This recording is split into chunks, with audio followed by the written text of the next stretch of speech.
there's a morbid symmetry to how the Dexter franchise limps along as its parent company, too, becomes a shell of its former self. Showtime, once a premium cable competitor to HBO, now lives on largely as a sub-brand of a streaming service, while Paramount Global grovels before the Trump administration to complete its own sale. Meanwhile, Dexter approaches its 20th year on its third spin-off, bringing its namesake antihero back from the dead for yet another bite at the apple. The whole situation is as grimly amusing as Dexter used to be in its prime. The first Dexter sequel, New Blood, at least countered the cynicism of so many revivals by seeming to give the story a definitive end, with Dexter being shot by his own teenage son, Harrison Jack Alcott, both breaking and perpetuating a generational cycle of violence. But 3 years later, Original Sin arrived, a redundant prequel that also undid the marginal contributions of New Blood by revealing Dexter survived, then framing its events as a mid-surgery flashback. Creatively barren as it was, Original Sin was successful enough to earn a second season renewal. Now, Resurrection follows the serial killer to New York City, where he attempts to watch over Harrison from afar while re-establishing his routine of finding and murdering fellow psychopaths. Despite the change in scenery, Michael C. Hall isn't the only familiar face.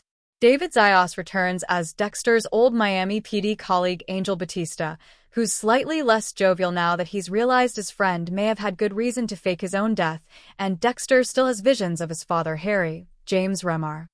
While Dexter and Harry have their umpteenth debate over the so-called code they devised to put Dexter's bloodlust to more productive ends, it's hard not to wonder why Resurrection didn't simply invert the device and have Dexter's ghost appear to Harrison as he navigates life on his own. That setup, at least, could have kept Hall around while moving the franchise forward. But to move forward, you have to want to move forward, and what Resurrection wants is to get back to old tricks.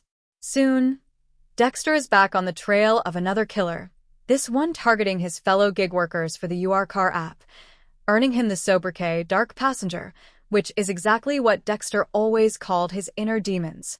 There are doubles everywhere you look in Resurrection. The premiere includes a speedrun version of the near-deathbed hallucinations that form the entirety of Original Sin, while Dexter makes repeated jokes about how strange it is to be the one on the operating, or acupuncture, table for once. We get them the first time.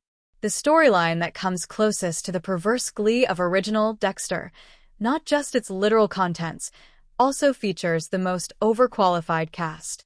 Peter Dinklage, chewing scenery like it's gum, plays a venture capitalist whose wealth turns him into a true crime fan on steroids, identifying serial killers and collecting them like objects. The killers themselves are played, in the most outright enjoyable of the early episodes, by a slew of well-known guests, from Neil Patrick Harris to Kristen Ritter. No less an icon than Uma Thurman plays the billionaire's lethal enforcer. She's just as much a nostalgia mode as Hall is.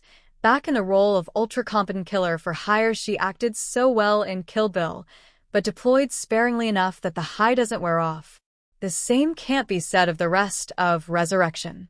The pivot from icy upstate to the bustling city, like the move from South Florida to the Northeast before it, can't provide the fresh start most relocations are chasing. Nor can the cat-and-mouse game between Harrison, played by Alcott with sweet yet bland naivete, and Claudette, Katia Saraf, the amusingly blunt detective on his trail. Whatever hints of freshness there are to Resurrection, they're overpowered by the inescapable stench of the old. Per the title, Resurrection is an attempt to bring Dexter and Dexter back to life. It makes a better case the character's better off where he was AT first.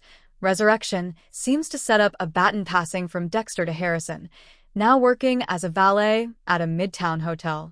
Harrison may have violently rejected his father's lifestyle, but when a high-rolling hotel guest reveals himself to be a sexual predator, the younger Morgan follows in Dexter's homicidal footsteps. Yet Harrison isn't the true focus of Resurrection, at least in the 4 episodes provided to critics. Dexter is, and Harrison struggles to cover his tracks and come to terms with the family legacy take a literal backseat to the title character's new life as a rideshare driver. Resurrection, like the previous spin-offs, is overseen by Dexter showrunner Clyde Phillips, But as Dexter gets taken under the wing of a friendly family of Sierra Leonean immigrants who rent him their basement, it's hard to shake the feeling we're watching a higher-budget form of fanfiction.